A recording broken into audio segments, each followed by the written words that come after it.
Have you ever felt overwhelmed by uncertainty and chaos in your business or maybe your life? Had a conversation with another founder over the weekend is having a bit of a rough time. Felt like his business was just spinning out of control and life along with it. Too much craziness and uncertainty. And I just said, what if I told you these moments could be your greatest opportunities?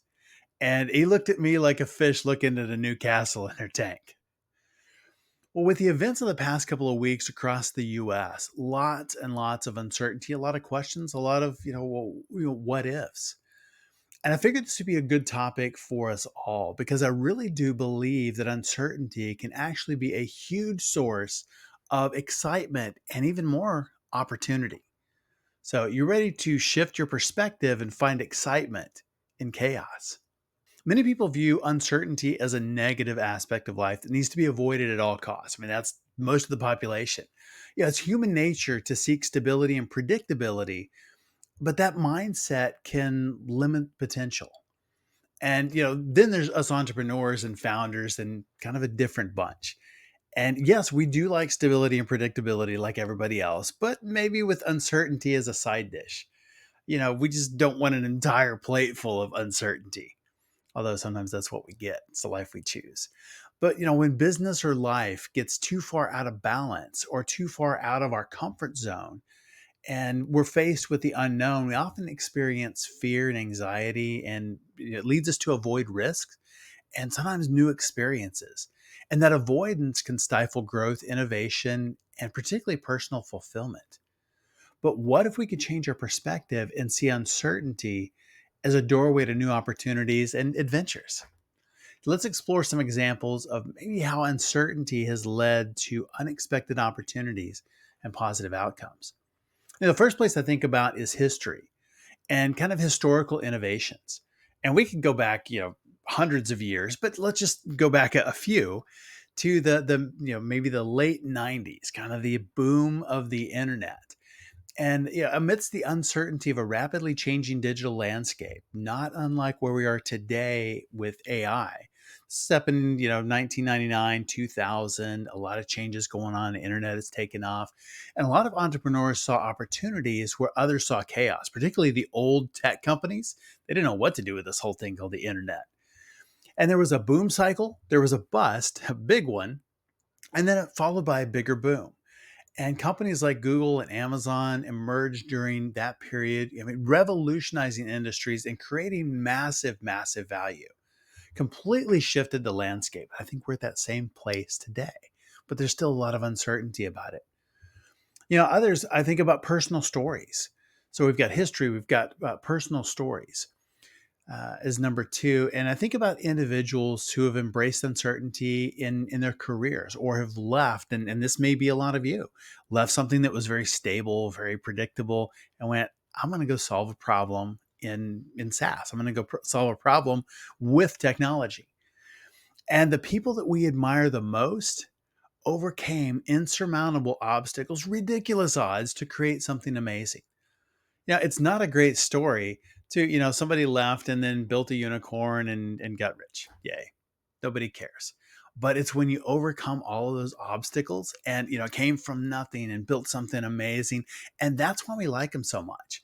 And part of that, I think, is because, we think if they can do that, then maybe we can do this. And it helps us in our process. One of the reasons I love to have other founders on the show is to talk about their experiences, and it's not roll out of bed and build a unicorn overnight.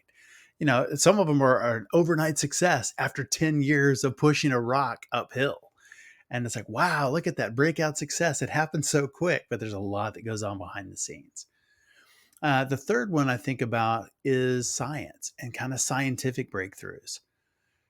So many scientific discoveries have been made over the last 10 years, certainly the last 100 years. They're all made by those who are willing to venture into the unknown, to do things that other people said, that'll never work. Or they look at it and go, yeah, no, this has been tried and, but not in this way. It hasn't been done exactly like this. I've got an idea. Yeah, even something as simple as like the discovery of penicillin. Alexander Fleming, it was unexpected. It was chaotic. Circumstances in the lab led to a groundbreaking medical advancement. Who saw that coming? Moldy bread. But yeah, a specific story that highlights the power of embracing uncertainty. Think back, not too far back, but the 2008 financial crisis. I was building a company then. I mean, a lot of uncertainty, a lot of unknowns. A lot of businesses faced, crazy chaos. We could look at the pandemic. These things come in cycles. Chaos is surprisingly predictable. It's a chapter about that in my book. But some leaders saw it as an opportunity while others saw it as chaos. And if you look at a company that we all know, Netflix, who revolutionized the industry once, did it again in 2008, middle of a recession, and took some pretty big steps and transitioned the company from a DVD rental service to a streaming giant. And that was a major pivot during a time of huge uncertainty. But what happened? And Netflix transformed into a global entertainment powerhouse, far more than just mailing DVDs around the country. But it really illustrates how embracing chaos can lead to extraordinary success. And not everything turns out that great. And it's not like they just decided, okay, we're going to go streaming and everything was smooth sailing from then on. That's not how it works. But uncertainty doesn't have to be a source of fear. It's one step after another and after another. I've built in great economies. I've built in terrible recessions, blazing hot markets, ice cold markets where nobody wanted anything, mature, feature rich solutions, and bare bones MVP solutions that I would look at and look, I don't know if we can sell this garbage. But somehow there was enough there. We did enough to build and build and build and build. And you build something great. But yeah, the economy goes up, it goes down, it comes in cycles. And that chaos is surprisingly predictable. It's different strategies, but it's the same scrappy mindset. Kind of like that fish looking at the new castle in the middle of their tank. It's all about perspective. Why is that here? What's up with that? It's taking up a bunch of space. But Tony Robbins says this a lot. He says, life is happening for you, not to you. And I think that's a great perspective. How does that shift our perspective? That new castle shows up in the tank and hey, it's taking up a bunch of space. What is this weird thing out here? But what if it was put there for me? What if this thing looks like an obstacle? What if it's for me? It's not happening to me or it's not done to me. Just a small change in our perspective and how we react. And it makes us see things differently. Uncertainty is here. It's the life we chose as founders, entrepreneurs, and as leaders. But by embracing it, we open ourselves up to new opportunities, to growth, and exciting possibilities. Uncertainty can be a powerful catalyst for innovation and for personal development as well. And I promise you, here in the US, the next 6 months will be crazy, crazy. And not only in the US, but abroad, if you're other places as well, lots of uncertainty. It's coming. Just accept it, get used to it, and get growing. It's not something we can just wait around for 6 months and go, I don't know what's going to happen. We grow through it. You've got this. Let's turn uncertainty into our greatest ally. How have you turned uncertainty into opportunity? Share your stories in the comments below, and let's turn uncertainty into our greatest ally.